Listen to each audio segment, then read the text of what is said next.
Hey, I know what's missing. Dr. Minor used to always have our music playing as we're preparing to open it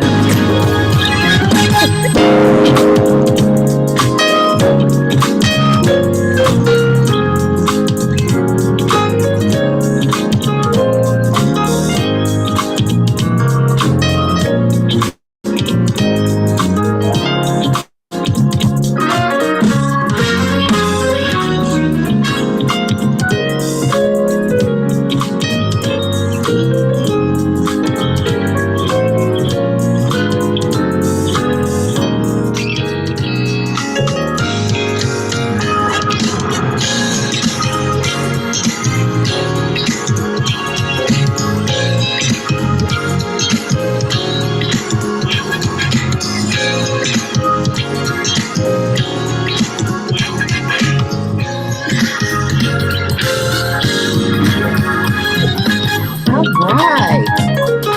Hello, hello. Good evening, National Baptist Convention USA, Inc.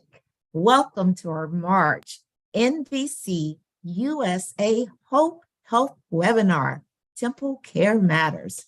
We acknowledge our national leadership, Dr. Jerry Young, President, Dr. Alvin Edwards, General Secretary, Dr. Alvin Love, Chair of the Federal Faith-Based Development Initiative, and Dr. Michael O. Minor, National Director, NBCUSA, Liaison to the U.S. Department of Health and Human Services. In this evening's TempleCare Matters webinar, we have two special panelists to share about Minority Health Month. We'll also share about the other two April suggested health observances, National Autism Awareness Month and World Health Day, which is Friday, April the 7th. We'll also provide our monthly Let's Move update. Finally, we'll share the dates for upcoming mental health first aid training sessions. This evening's webinar is supported by funding from the NIH All of Us Research Program. We want you to join our NBC USA Hope team in becoming 1 in a million in one of our nation's most robust research studies. To learn more, you may go to www.joinallofus.org NBCUSA. This webinar is the latest in our series of First Tuesday TempleCare Matters webinars that have evolved into hybrid events with virtual and in-person watch gatherings in our NBC USA congregations. Before we get started, let's have some quick updates about COVID, because you know we have to keep reminding you all about COVID. So just one brief reminder that the public health emergency in response to COVID-19, that's going to expire on May 11th. And what that means is we're still going to be able to receive the vaccine at no or low cost until that time. Afterward, the cost may range around $100. However, insurance companies may negotiate a lower price. And one more reminder, although these mask mandates have been lifted, protect yourself. It's still acceptable and advisable to wear a well-fitted mask when you're in a crowded area or when traveling. So don't forget that COVID is still out there, although it's definitely much better. Praise God for that. Now, let's turn to this evening's feature, Minority Health Month 2023.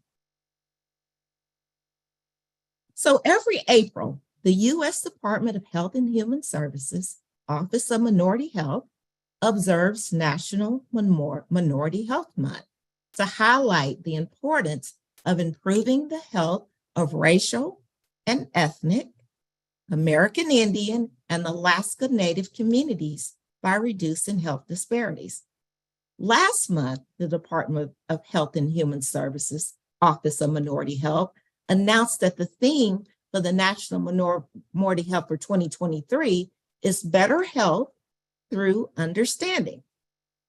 Now, it's estimated that about 14% of the U.S. population has proficient health literacy, and that nearly 20% of the people in the United States speak a language other than English at home. So this year's theme focuses on improving health outcomes for racial and ethnic, American Indian, and Alaska Native communities by providing them with a culturally and linguistically competent healthcare services, information, and resources. So we're privileged tonight to have two outstanding panelists for this evening's panel discussion. We have Dr. Chantrice Allen and Dr. Kanisha Bryant Moore. So let's start with Dr. Allen. Dr. Allen is an assistant professor in the Department of Environmental Health Sciences at the University of Alabama, Birmingham, UAB, School of Public Health. She's also an associate scientist in UAB's Center for Clinical and Translational Science, General Clinical Research Center. She has over 10 years of experience with health education program design, implementation, and evaluation with multidisciplinary and complex partnership.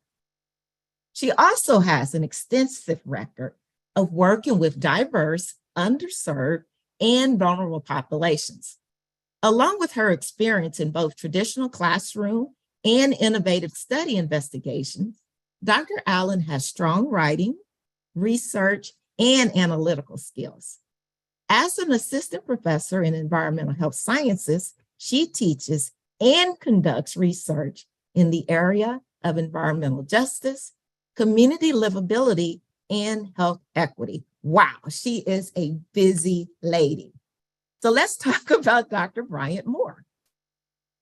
Dr. Bryant Moore is a tenured professor in the Department of Health Behavior and Health Education at the University of Arkansas for Medical Sciences in the Faye W. Boozman College of Public Health. Presently, she serves as the co-director of the Community Engagement and Dissemination Core of the Arkansas Center for Health Disparities and as Associate Director of the Community Engagement Core of the Translational Research Institute.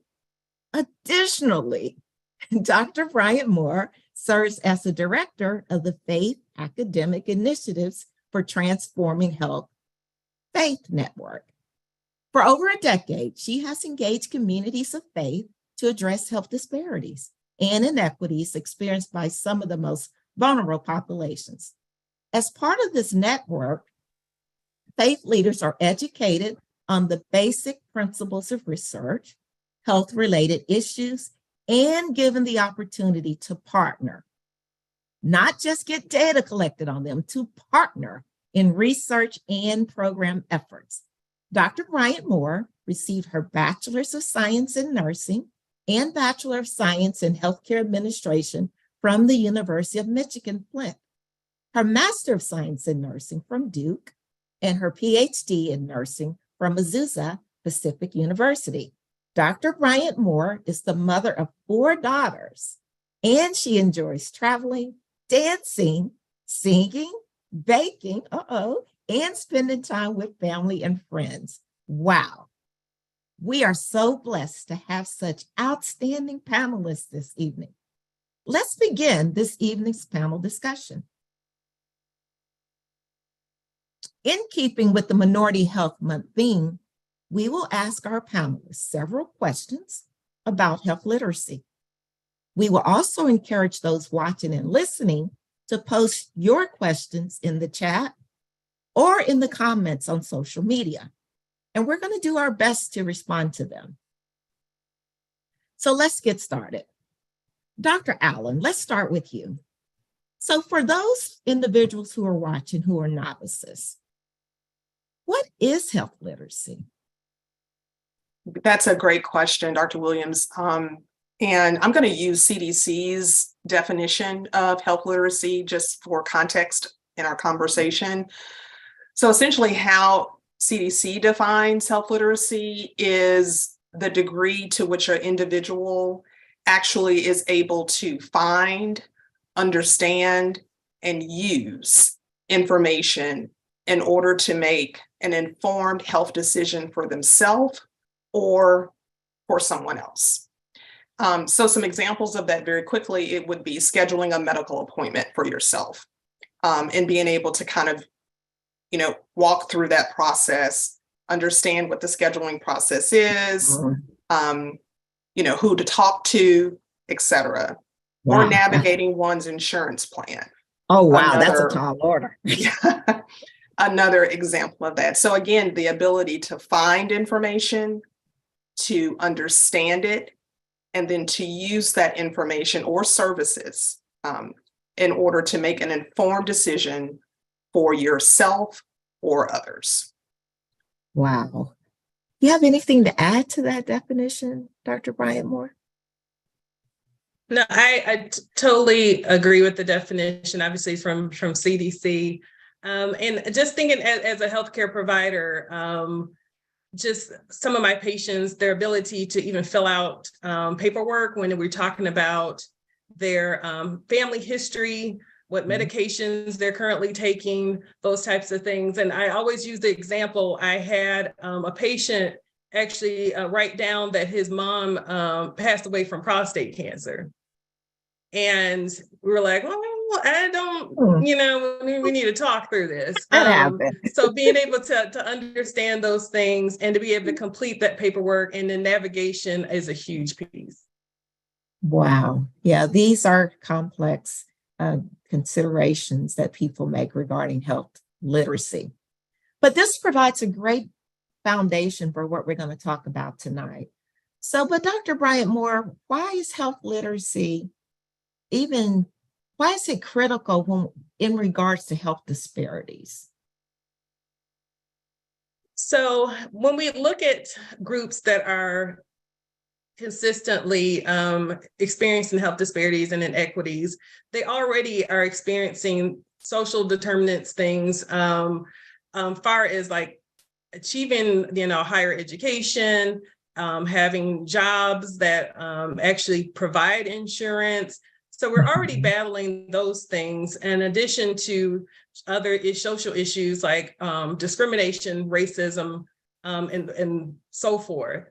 So if you compound all those things and you add health literacy to the badge, that just puts another weight on something that's already challenging for people. Indeed. Dr. Allen, anything to add to that?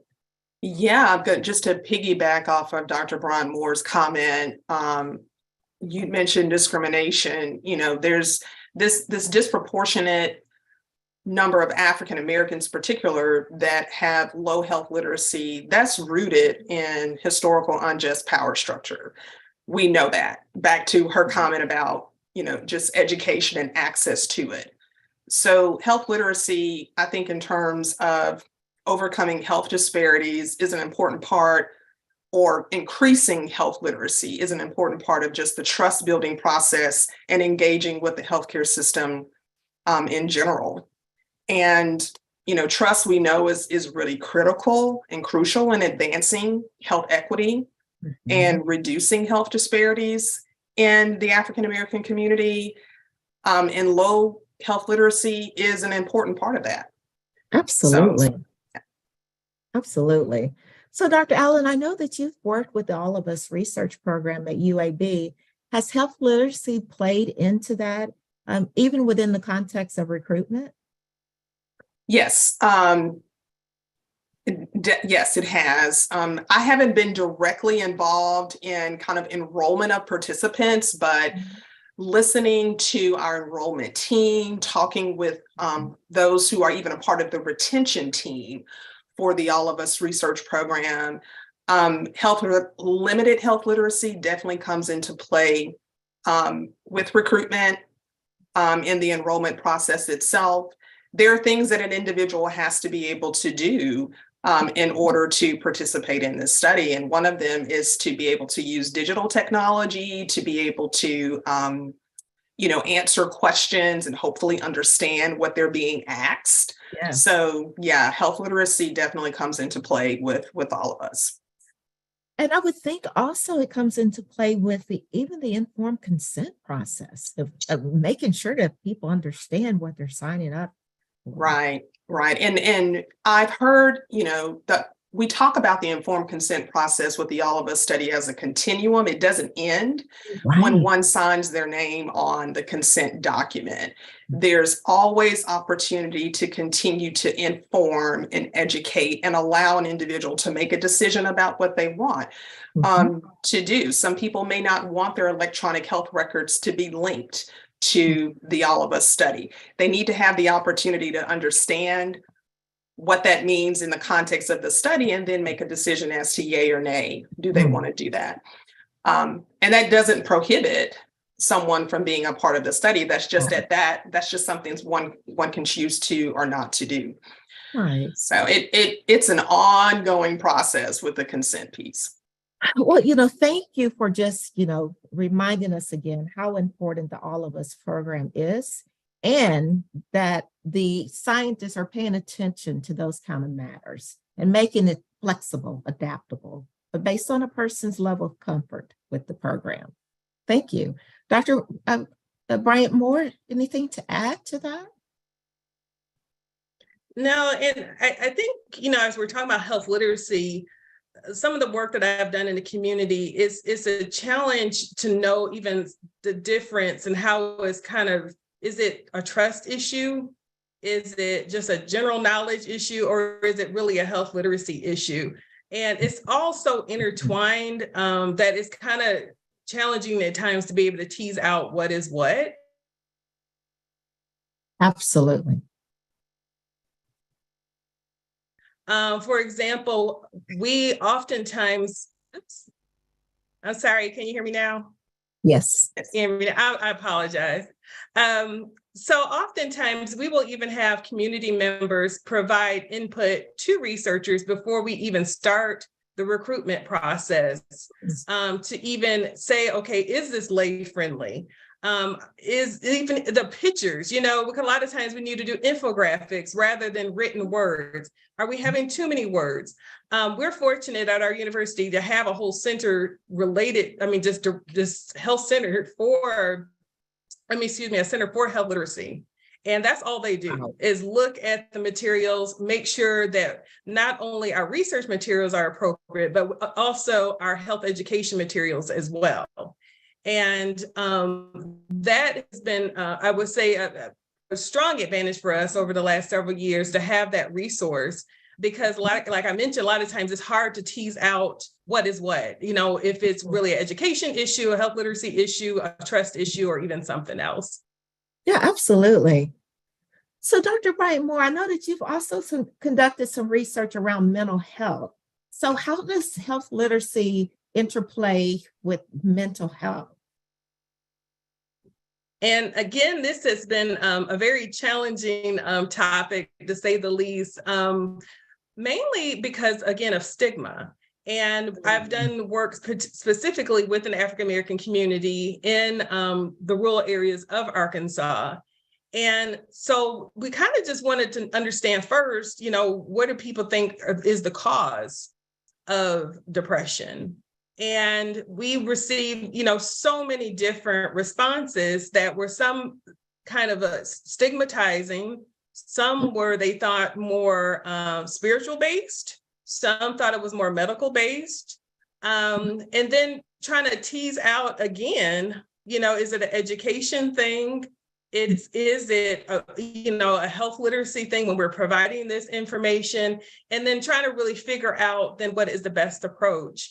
And so I have spent probably the last decade actually trying to address some of those things, because even when someone recognizes that they need help, again, knowing where to go, how to access care through your insurance company, or if you don't have insurance.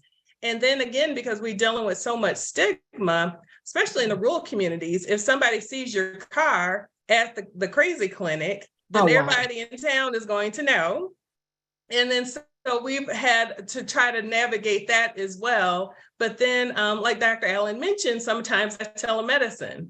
Then we have to then go over this next barrier that may be using, telemedicine to connect people to the mental health care services that they need as well. Yeah. So can be very complicated, but we have been taking the time to address these issues, especially around health education, to actually people would know what a mental health care provider is, and knowing where you can actually get into the system and to being able to seek help and support. Yeah, but you know what? I really admire the approach of stepping back to first understand what is the issue. Is it health literacy? Is it lack of trustworthiness, lack of knowledge? What is the issue first? And then moving forward. That's a great response to any matter relating to health disparities. I like that. So what about you, Dr. Brian Moore? I know that Dr. Allen, that you've conducted some research around COVID, and with the national response to the vaccine, what role did health literacy play with that, especially as it pertains to the communities of color? Yeah, COVID was, in whatever phase we're in now with this pandemic, but at the beginning of this, at the height of it, because there have been peaks and valleys with this, what the pandemic really did, in my opinion, was expose a number of challenging issues, particularly when it came to medical misinformation, and also disinformation, which is a little bit different because that's, just kind of blatantly putting false information out there. But the public health community took a big hit with, or even bigger hit, I would say, with the pandemic happening. And then thinking about those who, were working in spaces such as myself. In 2020, I worked with some colleagues where we did some virtual community conversations similar to what we're doing tonight. And we were talking with faith leaders, with women health experts and practitioners, clinical practitioners, as well as social service providers, about how they were addressing COVID based on their clientele. And what we learned, particularly in reference to the African American community, is that there's a fundamental distrust of institutions, and particularly non-Black institutions, that because those historically haven't served us well.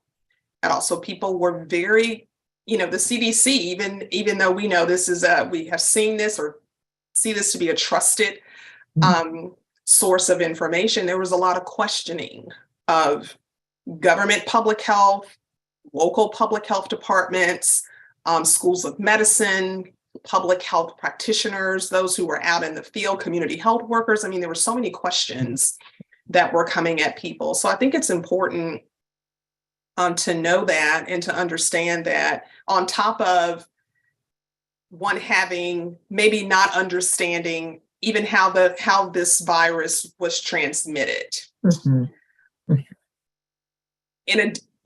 understanding that, in addition to not trusting who's actually telling you about this, is, it's just layer upon layer of, of concern that I think we're still working through. And so, having some understanding of the information that was being presented, because it was changing all the time. Right. Yes. I mean, every day we were hearing something different. Wear a mask, don't wear a mask. Social distance in this way, close schools, don't go out, have your groceries delivered, all of these things that people were having to navigate. And, you know, if it was just basic information that you're not able to comprehend, Right. it definitely presented, I think, an enormous challenge to those who have low health literacy and to those who were actually trying to serve Yeah, public as well. absolutely. And Dr. Bryant Moore, as it relates to rural communities who foundationally don't have the resources that urban communities have. I mean, how did you see COVID response as it relates to health literacy play out in those communities? And so we were fortunate that we had the Faith Network already established. And one of the reasons why we established it in the first place is you go into a rural community, you look around, and there's always going to be a place of worship. It may be 2 or 3 right here around the corner from each other. And so we looked at that as not only an asset within the community, but in general, faith communities are trusted, especially when we're talking about the South and we talk about rural communities. And so we were fortunate in the sense that we already had a lot of connections and trust built within the network. And some of the faith leaders who had previously told us that, oh no, we're focusing on saving souls, not these health issues you're talking about, they actually came to the table as well at that time. Because when the mandates came down to close church and close, your place of worship, a lot of people just didn't know what to do, did not know how to take it. And some were like, we don't never close the church. And so, we're like, okay, so how can we think around this? And even the language we were using, some of the pastors were telling me, no, we can't distance ourselves from peace. We have to stay connected and we have to figure out ways in order to do that. And so I'm also fortunate here in Arkansas that our Department of Health has an office of faith-based outreach.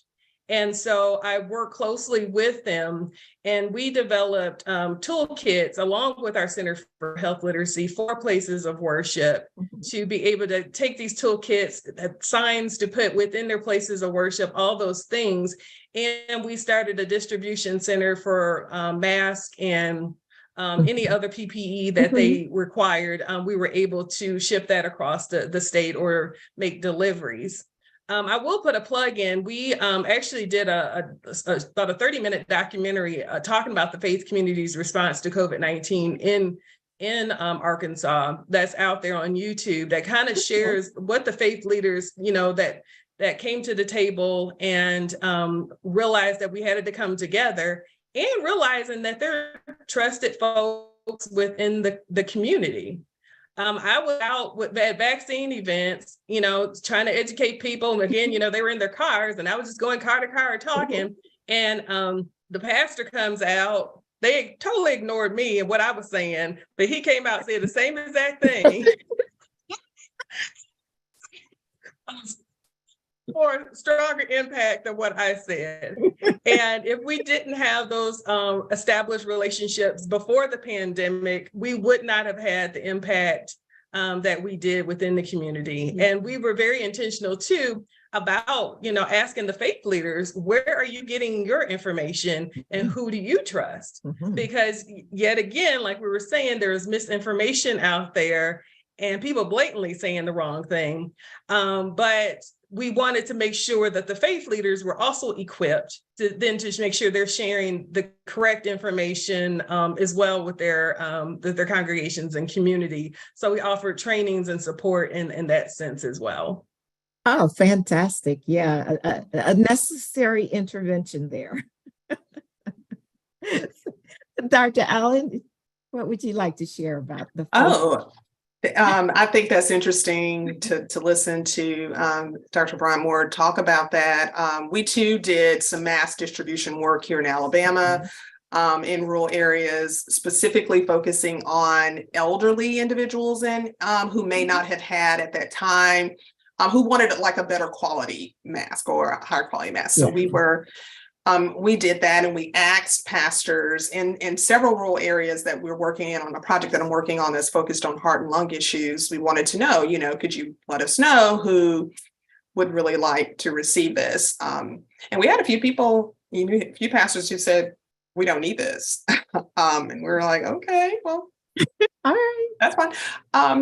Another thing that I think that came up in conversation, particularly just at the beginning of this, and during the Delta surge, was how people interacted with their faith community when it came to homegoing services, and in connecting with family in that way, because there were a lot of virtual services that were happening because people just could not come together in order to pay their respects. So there were a lot of challenges around that, and just talking with people about how they were dealing with that, which also brought up conversations around mental health and mental well-being. And so it's just, all of this is so connected. And so while people are talking about PPE, there is also another conversation that was going on in some communities that I was working in around, how do I stay connected to people that I care about, and that I love, when we're being told to physically distance ourselves from each other? How do I, is something lacking in the way that I'm paying respects to a loved one or to a friend because we can't actually come together at this service? Those are the types of conversations that were going on in communities that I continue to work in. So COVID, again, it exposed so many different layers of things. Oh, yeah. And necessary conversations too, that really matter to the individual as well as to the church body as a whole, and helps us build that trustworthiness that we need to build with these communities. Dr. Bryant Moore, you mentioned a toolkit a moment ago. Could you speak more about what was in the toolkit and the process for knowing what to put in it to address health literacy? Yeah, so we followed the guidelines from the Arkansas Department of Health as it relates to places of worship gathering. And like Dr. Allen mentioned, they did not want to socially distance. They want to physically distance from each other. And we're trying to figure out, well, how can we still be social, but not be in the same space? And so faith leaders, again, a lot of them in the rural community, we have connection issues with our internet. So Zoom, look, I'm having problems today. So Zoom sometimes is an option and sometimes not. So we're like, okay, we're going to, what was it, the party line back in the day with the telephone. So we're going to have the party line and we're just going to get on the phone. And for some of our seniors, that was actually easier for them to be able to dial in on the phone. We encourage services outside. When people were in their cars, they set up the speakers. And so they can remain in their cars and just roll the windows down and still see each other, wave each other, and be able to connect in that way as well. So we had tips specifically on how you continue to be engaged. We also had in there about proper hand washing and wearing a mask. And I think I mentioned before the different signs that they could actually put on the door. So it's like, if you're having these symptoms, please, you're welcome if you don't, but if you do have these symptoms, then we want to ask you to stay at the house. So there was the signs where they had to put on the door. Again, hand washing signs, wearing the mask. And so that was included. We were also able to provide some of the automated hand sanitizer machines and some of the sanitizer that goes in that, along with other PPE items as well. Yeah, that's great. I didn't imagine that was extremely useful to them. But, just in general, when we're thinking about health literacy, what advice would you two give to a church? Just health literacy in general. Considerations that we should be making. I would probably say that, churches really play a significant role in kind of serving as a powerful resource when it comes to promoting health literacy. I mean, we read our scriptures and we want to apply them to our lives in particular ways. And I think that same messaging can be translated to this is how you need to make sure and ensure that, you're controlling your blood pressure. So connecting those things, I think, is important. And the church has plays a really important role in that and is very equipped to do that. Also too, lots of social media is a thing. And some churches have certainly embraced it, had done that before COVID even happened. So using those platforms, I think, is another really good way to distribute information that is understandable and that one can use to make a good informed decision. I think churches are very primed in that way to be able to be that resource for people. Yeah, that's a great point. Dr. Bryant Moore, anything to add to that? Yeah, and that is part of why the Faith Network exists, is there's faith communities that are hungry for this information, knowing what resources exist in the community. And then on the other hand, I have organizations that want to provide the information. And so it's really just connecting the two is how we network to bring people together. And I think too, we have researchers that are interested in doing faith integrated work. And so we have had the opportunity to work with faith leaders across the state of Arkansas to actually do interventions that incorporate scriptures and incorporate this health information. So again, not only looking at health literacy and making sure the information is understandable, readable, and those types of things, but also then building the capacity of the faith leader and the team within that congregation to provide the education to the congregation and the community at large, and having those resources. So we really want to empower places of worship to be able to do some of these things independently, because, we always say the research money dries up at some point, and we want to be able to have left some education, some capacity, something behind. I never disappeared. I'm sure the faith leaders probably say, Kenesha, you need to go somewhere because we're constantly coming back with new information and what have you. But we also want to be able to make sure they have information and resources at hand when they need it. Absolutely. Capacity building, empowerment. I love it. Well, you all, we have really been blessed by your work, by your expertise, and about your passion and even your clear love for the communities in which you serve. I mean, it comes across so very clearly to us. So I see that we might have some questions from the audience. So why don't we take a couple of those now?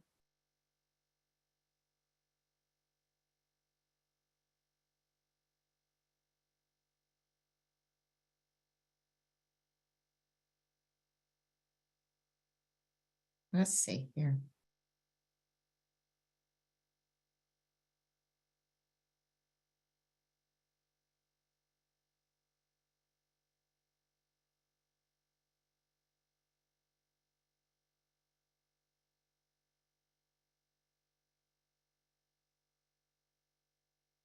Okay, none in the chat yet. Just greetings. No questions from Facebook. Okay. Well, all right. Well, we will move on and we'll come back to questions just a little bit later. So now we will remind everyone about the NBCUSA's collaboration again with the NIH All of Us Research Program. So, our community isn't just unique in its culture and tradition, but also in our health needs. So participating in the All of Us Research Program, it's a step towards making health research considers all of our needs. So we want you all to consider visiting www.joinallofus.org, NBCUSA. Visit now to consider enrolling in the program to help make research in general more inclusive. So hashtag join all of us today. And then another thing is Friday is World Health Day. On Friday, the World Health Organization will observe its 75th anniversary. Happy anniversary! In 1948, countries of the world came together and they founded the World Health Organization to promote health, keep the world safe, and serve the vulnerable. So everyone, everywhere can attain the highest level of health and well-being. The World Health Organization's 75th anniversary year is an opportunity to look back at public health successes that have improved quality of life during the last 7 decades. It's also an opportunity to motivate action to tackle the health challenges of today and tomorrow, similar to the All of Us program's goals.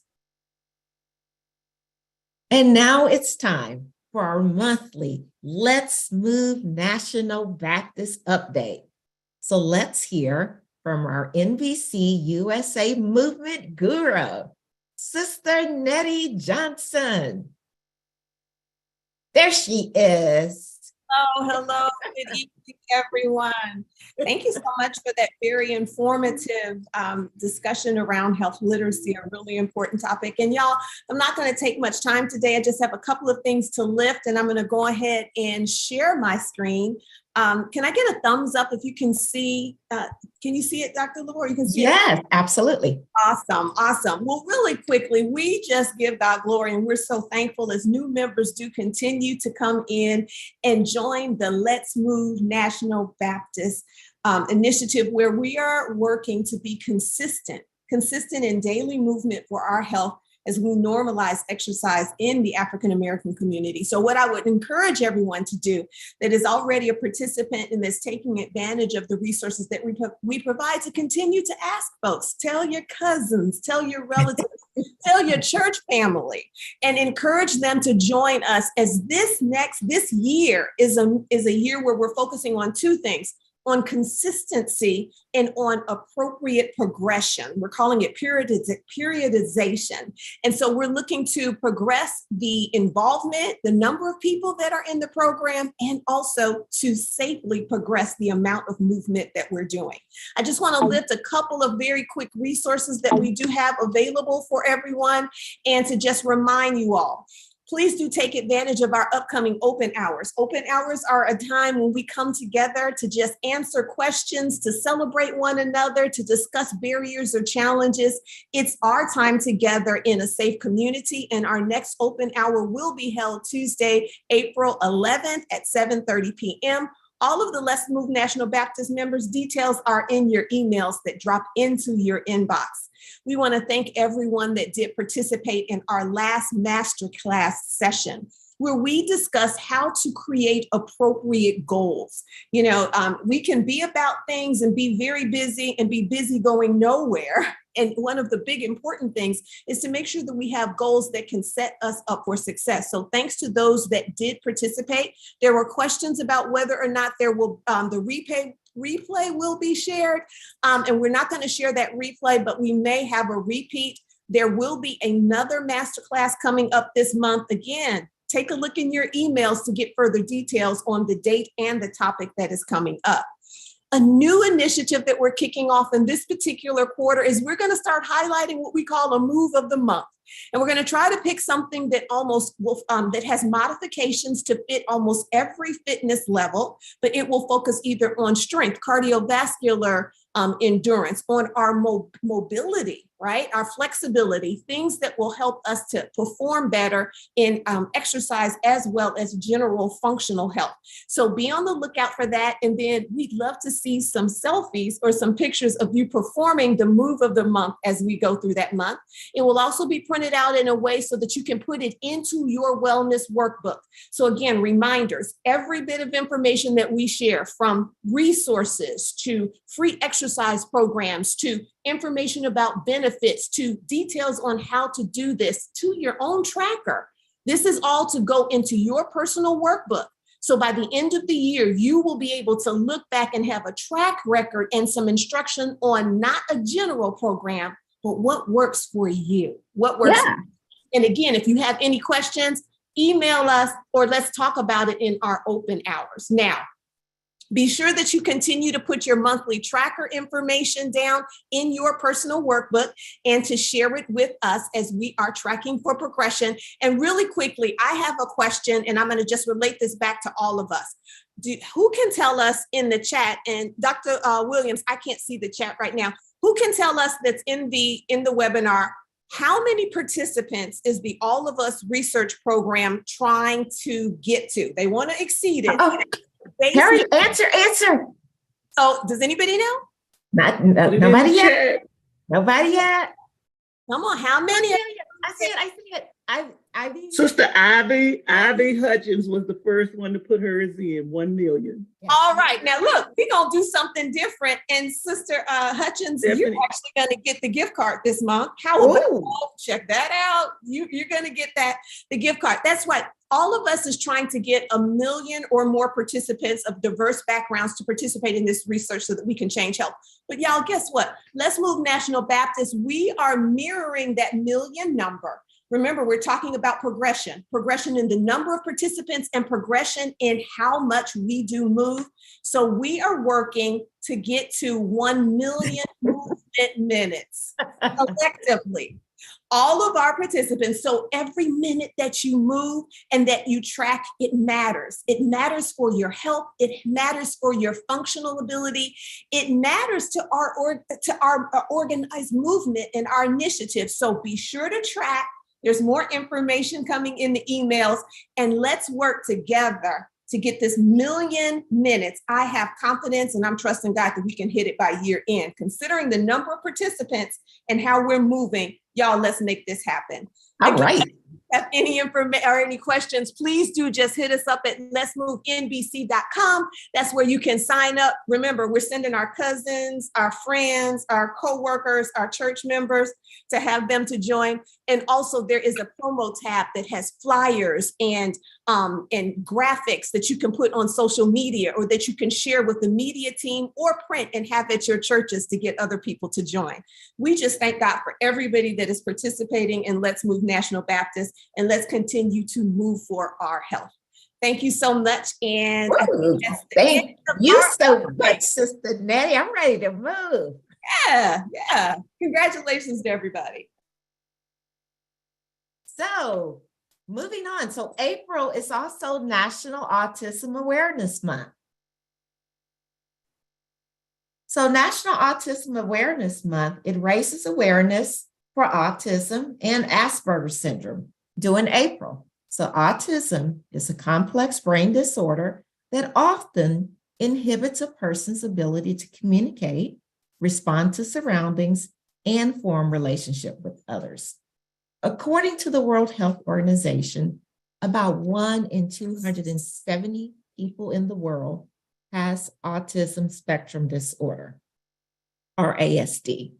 ASD is a group, not just one, but a group of developmental disabilities that cause challenges in many areas of one's life. Some of the profoundly affected areas include social, communication, and behavior. Children with ASD are usually nonverbal, or they have restricted or repetitive behaviors. ASD also affects people of all racial, ethnic, and socio-demographic backgrounds. So it is no respect of persons. So now we're also going to have some updates on our mental health training efforts. Sister Bettina, come on down. Good evening, Good good evening. evening, everyone. Thank you, Dr. Devorah. And I've really been enjoying so far our session, and a lot of good information. And I'm so happy that both doctors were able to join us tonight. In terms of our mental health, I've been promising you that we were going to have someone trained and we were going to get a scheduled class. So here it is. Our first class is scheduled for Saturday, April the 22nd from 9 a.m. to 4 p.m. To register for that class, you just send me an email, Bettina Campbell, Bettina, Bettina @hopenbc.com, or call me at 810-210-7720, and I'll put it in the chat for you. But I want you to realize that registration is going to close on April the 17th, Monday, April the 17th at 5 p.m. because there's some pre-work that you have to do before you can be a part of the class on that Saturday. So again, give me a call or an email or text me so that I can have your name and get to you the email information that you need in order to be a part of the session on Saturday, April the 22nd from 9 o'clock to 4 o'clock. And guess what? It's free. And you will get a 3-year certificate that says that you've attended this class and the things that you've learned. And if you are a professional and you need some professional credits, like in social work or medical or health field, then you will get 6 to 8 credits for that. Free CEUs. Now, you know that don't happen. Free. Yeah, I'm looking at a class right now where they want $345 for 12 credits. So, you know, it's expensive, and it's important that we keep our certifications relevant in order to be able to have our licensing. So again, please call me.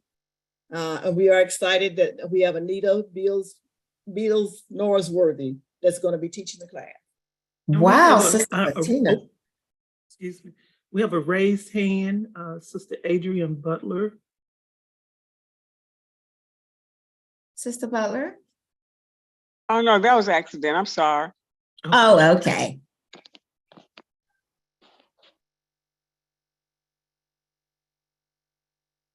Okay, so that's all I have to report That's for all you tonight. got? Okay. Well, that wasn't plenty. Thank you so much. Okay. So, wow, you all, we have covered so much this evening, but the best part is coming up now. We want to hear from you all. So what you can do is you can type it in the chat, you can raise your hand. And for those of you who are watching us on social media, we're going to do our best to try to capture your questions also. Now, while we're waiting on those questions and comments to start coming in, I want to again acknowledge the significant financial support that we receive from the NIH All of Us research program. And let's not forget all of our March marketing updates.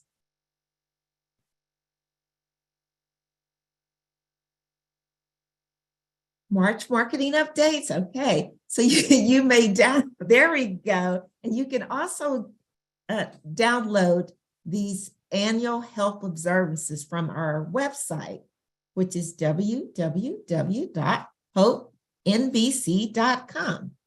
And you can find additional information and resources on the NBCUSA HOPE webpage. Again, www.hopenbc.com. We have 2 upcoming regional meetings. First, we're going to have our virtual Midwest Regional meeting on Saturday, April 22nd at 10:30 Central Time, 11:30 Eastern Time. And then you may join us April 28th through the 29th for the Southwest 1 NBC USA HOPE Regional Conference. That's going to be at Mount Olive, Meridian, Mississippi. The Pastor A.D. Lewis is the host, and Pastor Bernard Montgomery is our NBC USA HOPE Southwest 1 Regional Coordinator. For registration information for both of these conferences, email info@hopenbc.com. NBC.com. I believe that's in the chat also. So here's the agenda for our next NBC USA Hope Temple Care Matters. That webinar is going to be held on May the 2nd. NBC USA Hope Mother's Day, Bells for Remembrance, Breast Health Awareness. That's going to be Sunday, May 14th. National Women's Health Week is May 14th through the 20th. American Stroke Association, American Stroke Month. Power to End Stroke, that's going to be Sunday, May 21st. And as we mentioned, National Mental Health Month. You may join us on the web and social media and on our webpage. Again, www.hopenbc.com. We're also on Facebook at National Baptist Convention USA Inc. Hope Health Initiative. We're on Twitter at Hope_NBC USA. We also have a YouTube channel. That's also NBCUSA.Hope. If you would like to enroll in our NBC USA Hope Health Ministry training, please email us at info@hopenbc.com, or you can just call us 901-603-0762. We would appreciate your feedback on tonight's webinar. There's a link in the chat, or you can connect to that webinar survey online at hopenbc.com/webinar-survey. So, okay, all the announcements are done. Let's open it up for some questions. Hey, Dr. LaVore, we have a question from Facebook for our panelists. Okay. Any tips on keeping kids off electronic devices and staying active? Okay, can we bring our panelists back?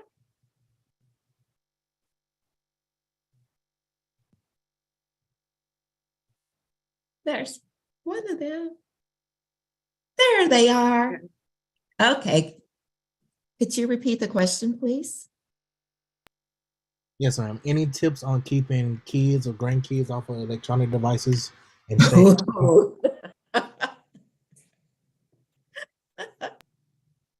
Well, in my bio, you probably heard I have 4 daughters, and I have a 14, 13, 11, and 8-year-old, and none of them have cell phones. They feel like they're the oddballs in school, and that is okay. So I told them until they get a job and actually help pay for that cell phone, they're not going to get one. And so that will show me that they have some responsibility by having a job, and also by helping out as far as the payment as well. I also have restrictions with their tablets. Of course, if we put you can put timers on there. So they have curfews on the tablet, so you don't even have to take it from them; it automatically shut down. We also have limited to the most would be 2 hours a day, even to watch TV. And so I am very strict when it comes to that because of all the research out there in regards to that. But I think just having those boundaries and making sure that once you set the boundaries, that you enforce the boundaries. And my children know that too, that it is a privilege to have those electronics as well. So if you don't act right, then you don't get your privilege as well. And then obviously we want to be mindful of the content. Have had other parents tell me too that they have the code to their internet, and that they will change that code, and so their children cannot have access to that as well. So I hope that answered that question. I'm loving it. I'm loving it. Dr. Allen. Ditto to everything that Dr. Bronmore just said. I mean, it is important for parents to really just put those boundaries around how much time their kids are spending on devices. I mean, literally there's research around, head and neck and joint issues because kids are down here, doing this all day long. So there are some real kind of health concerns with that as well, with vision and issues, again, joint concerns.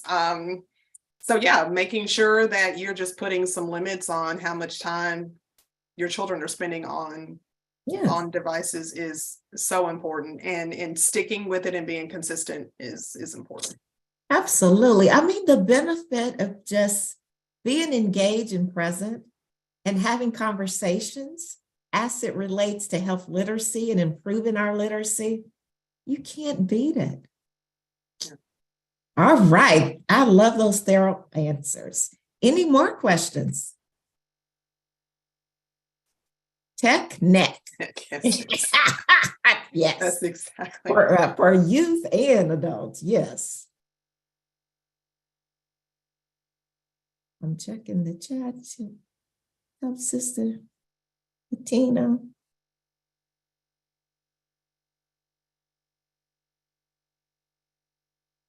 What other questions do you all have regarding health literacy?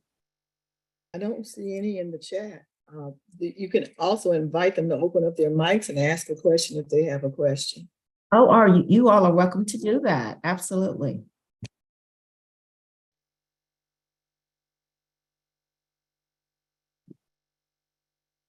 Well, this was such thorough and comprehensive discussion.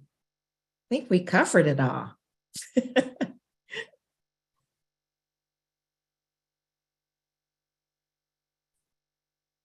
Just in case, I know that, some of our listeners may have grandchildren or young children. How can we develop their literacy with so many different options, and many of those options being electronics? Yeah. I think it's reading to your kids, spending time talking to each other. Yes. And not always, you shouldn't be texting each other when you're sitting at the table. We have these things called mouths and sound that come out of them for a reason. But I think it's honestly getting back to just some of those fundamental basics that we've gotten away from, is talking to each other, spending time with our families in a way that sometimes it doesn't take a lot to, for there to be meaningful time spent with each other, and just putting some value on that. I know my family is a little bit all over the place, so we actually do we do every other week Zoom calls with each other.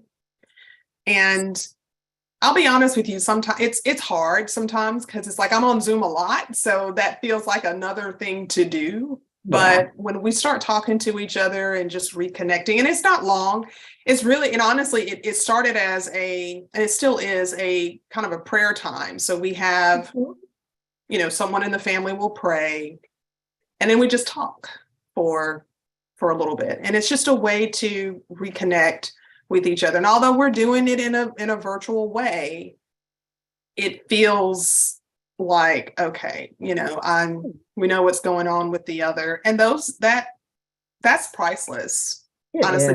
But being able to do that in person with your own intermediate family is also important as well. So maybe literally like scheduling some time to say, this is family time, and we're going to do this thing at this time. Okay. Excellent. And I totally agree. And, when you talk about health literacy, I started, obviously I have a health background but with my kids, using proper terminology for body parts, even the private parts, we know exactly what that is. And I was the one who, educated my kids because I'm extra with a whole curriculum, about puberty and all these different things.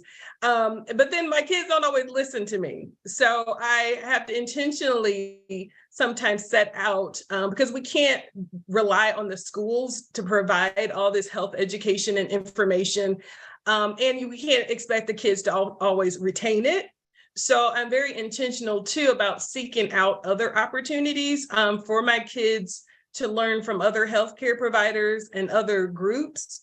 And so we do a lot of things together. Like we do family yoga together. We, take hike together, walks, those types of things. So we will have the open line of communication, but I'm still their mom, and still, even though I have a PhD and I'm a family nurse practitioner, I still don't know anything to, my teenagers. So I do rely on other people within the community to provide that information, and then I seek it out, within the community as well, to make sure we have that. And I know some churches actually have, this rites of passage that they do for young ladies and what have you, and talking about not only health related issues, but, I guess it is, when we talk about healthy relationships, what does that look like? And, we've been having a lot of talks about, if you're dating someone, how should they treat you? Yeah. Talk about violence within families. So all of those things I think are really important. And if you don't have those open lines of communication, within your family, it's going to be harder for them to be able to come to you and to be able to talk about those things. Mm-hmm. Absolutely. Absolutely. Can I We have a say something, question. Dr.? Okay. I'm sorry, someone else was. Go ahead, whoever that was. Oh, okay. Sister Marion Talley asks, with all the school shootings, how do you, or what should you do with your school-aged child to make them feel safe?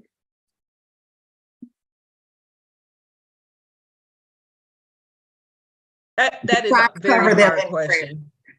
Yeah, and I honestly don't feel like I am equipped to even provide an adequate response. I think with my kids, again, having those conversations, the same thing when we were talking about racism and when we had all the Black Lives Matters things, again, I don't always feel equipped. And the thing is, I will seek out other resources and other support when and where I can. And so I think it all starts with the open lines of communication, because you first need to understand, what your kids are feeling. And then how to then intervene or support them once you know what they're experiencing and how they're feeling. Absolutely. I think it's so true. It's important that you validate them. Yes. And understand. Don't tell them you shouldn't be afraid, because they should be afraid. Yes. And just be open, be honest with them, and validate what they're going through. And as Dr. Brian Moore says, seek out other additional information, people that trusted sources, that you can refer your children to. I think sometimes we get so wrapped up in how a question that they ask us, they throw us off, and we want to give them this detailed answer. Yes. And when all they're asking is a very simple question, and two words might be the answer to that question. So just kind of probe and find out what they're really asking and what they want to know about it, and then you know how to answer it. And I think the biggest thing is remember that what Dr. Brian alluded to earlier is that we're not our children's friends, we're their parent, and as their parent, we have a responsibility, Yes. And I will just say, I think I might have said before on some of my shows, is that when my children were growing up, we had a thing in my house that you could say whatever you wanted to say as long as you said it in a respectful manner, or you could ask. But at the end of the day, it's not a democracy, it's a dictatorship, and I'm the dictator. Yes. I understand. As long as you understand that, we're okay. Yes. So providing that safe space for them to voice their concerns Yes. and answer them in the way that's comfortable for you, and knowing when you feel that you're at your limit and you need to enlist assistance from others. And don't be afraid to tell them, I don't know, but I'll find out for you. Yes, Yeah. And then do that and get back. absolutely. And Sister Nettie has her hand raised. Thank you all so much. I have a question for Dr. Bryant Moore, or Dr. Allen, or Dr. Williams, any of you three. As it relates to health literacy, what suggestions do you have? Because many of those that are on the call right now may be active in health ministries at their church. So when we're doing activities and outreach, what suggestions do you have to move the health literacy activities from just being head knowledge to actually being actionable things, so that it actually changes our lives? I draw the parallel with scripture that says that we're to be doers of the word. And there are a lot of us that may know the word and we live in just as scrappily as we want to because we're not applying it. And I think the same applies in some instances for health. A lot of times we know better, but we just don't have education to take that literacy to the place that we know how to do better. So what general tips can you offer to those of us across the nation that are active in health ministry? That's a great question. I will say this. I mean, Jesus was, I think, the master of, teaching people about literacy, because he told and taught through stories.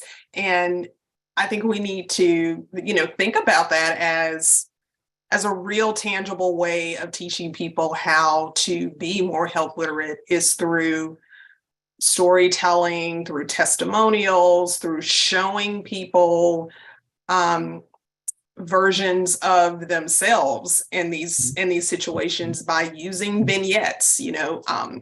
Those are ways I think that can certainly support increasing one's health literacy, because it allows an individual to kind of put themselves into, that scenario or that space or that situation and say, oh, okay, maybe Dr. Google is not the best thing that I need to be doing.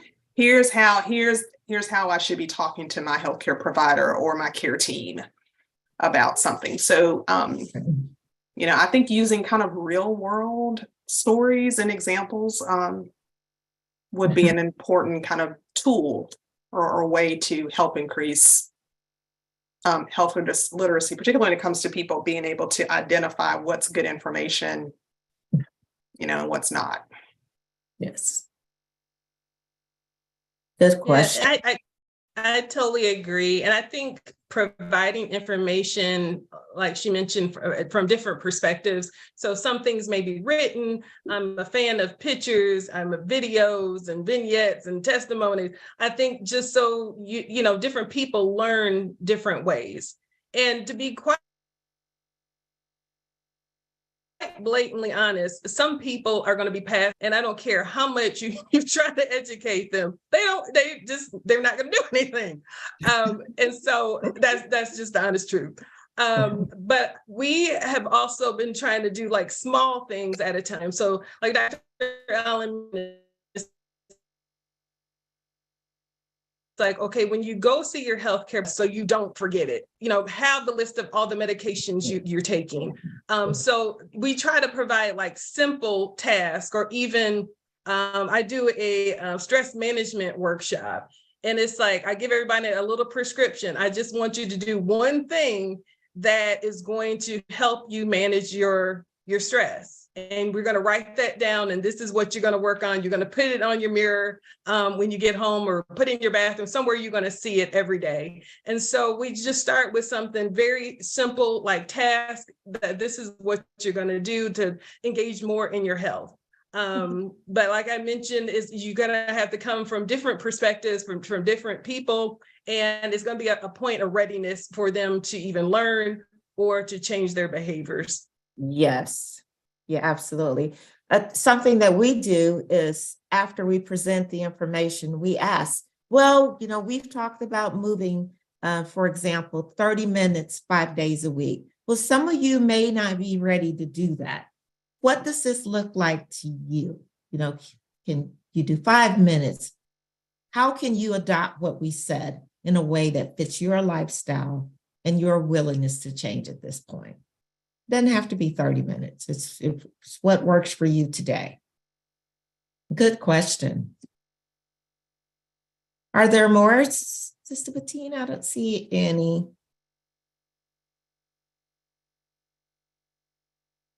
Sister Ford just made a comment about Lots of how compliments. I'm sorry, Sister Bettina, I was talking at the same time as you. What did you say?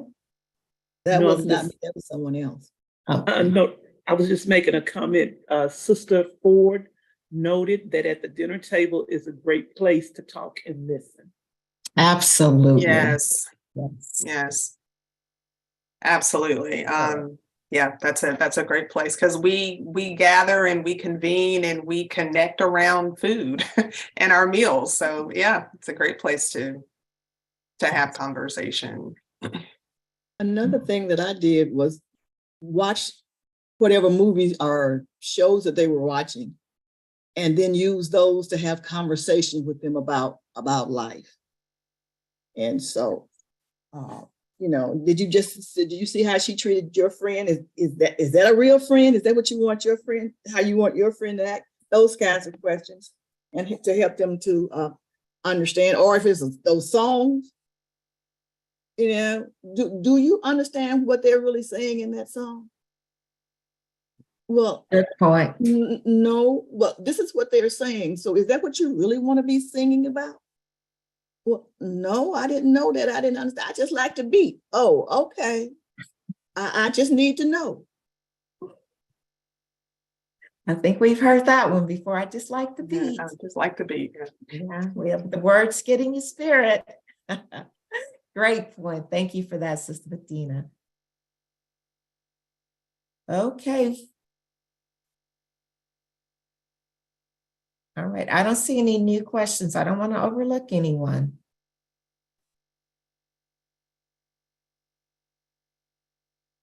All right. Well, thank you so very much, Dr. Brian Moore, Dr. Allen. This was so rich.